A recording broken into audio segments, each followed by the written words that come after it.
Columbus residents are still concerned after a bullet went through the window of the Genesis Church Daycare last week. The police department and city leaders did what they could to answer their questions in a special meeting today. WCBI's Tom Ebel was there. He joins us now live in the studio with the details. Tom?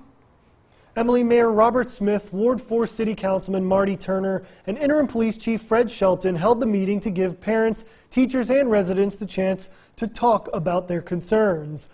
Residents are worried about the recent crime and are looking for something to be done. This is Ava, my grandbaby, and then it happened in her classroom. After a bullet flew through the Genesis Church Daycare with children inside, residents demanded answers. We actually could be gathering here tonight for a whole different reason. We could be gathering here doing a vigil or something that, the child could not have been woken up by, from a gunshot. That's why Columbus City leaders brought the community together to give them the chance to voice their concerns face to face. While many residents appreciate the discussion, grandmother Maddie Walls hopes the discussions become solutions. We've had these meetings before. We've done this before. We've talked about it. What are we going to do?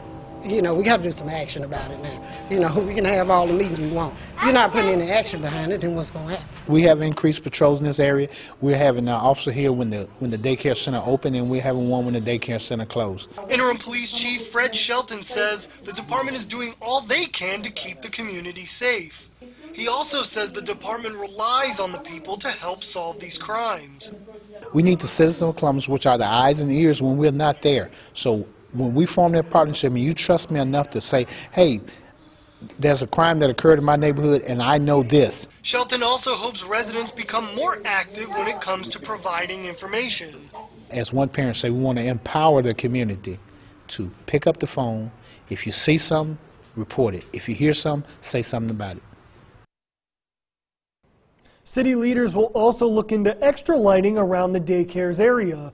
A similar meeting will be held this Thursday at 6:30 in the Columbus High School auditorium.